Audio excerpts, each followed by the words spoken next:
Sydney here, he's a fantastic dog. He was brought into the centre for being aggressive, and there is no rhyme or reason sometimes to what people say when they bring them in.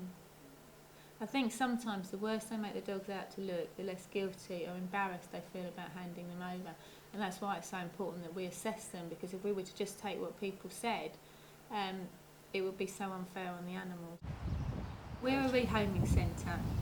We take in unwanted, abandoned, abused, neglected animals, and we place them into new homes. We've got our animal assessment unit, then we've got our large cattery, then we've got an aviary, then we've got a small animal house, and we've also got some farm animal accommodation right up the end of the drive on the right hand.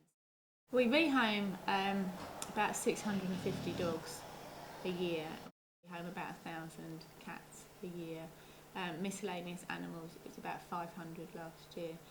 But for every time we rehome an animal, to say about the waiting list, there's about 150 dogs on our waiting lists. For when we rehome one, there's so many desperately needing that space that we actually hear, as soon as we've rehomed it, we try and fill the kennel the same day, because we know that a lot of the people who are out there are desperate to get rid of their animals.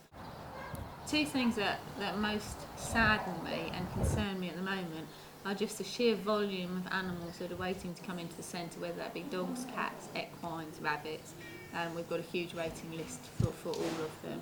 And also the second thing, which is really worrying, and I think is almost a direct reflection of the society that we live in, is the increased number of violent crimes that we're seeing against the animals, whether they be beatings or stabbings.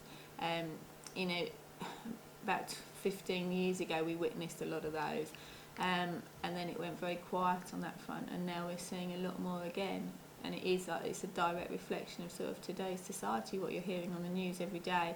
What people do to people, people also do to their animals. The bull breed situation is desperate, there's no other word for it.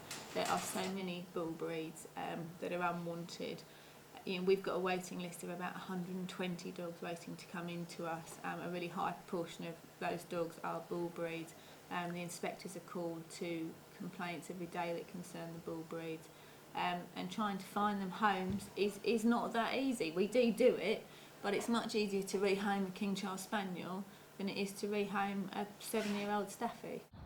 Southridge costs about £2,000 a day to run.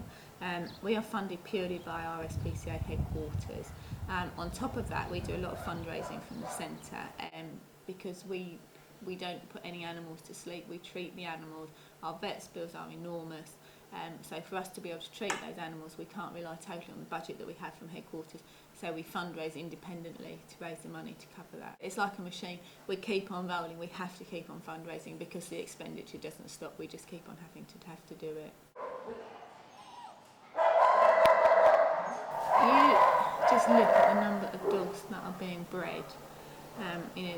If you look at supply and demand, the supply far outstretched the demand. People don't neuter their dogs as much as they should do.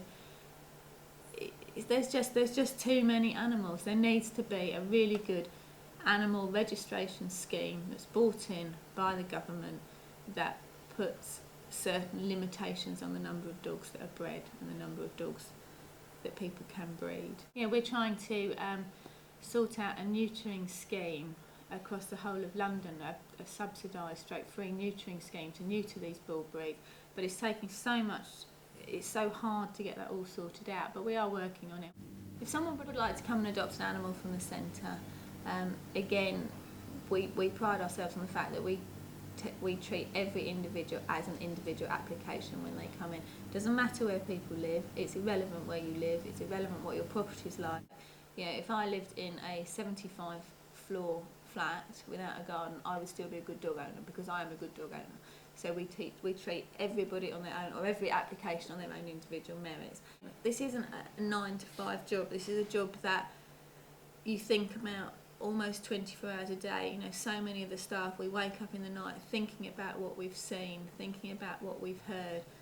I just think that you hear and you witness what one human can do to an animal, and you can't believe that you're part of that race or that species. It's just, I can't believe how horrendously cruel people can be.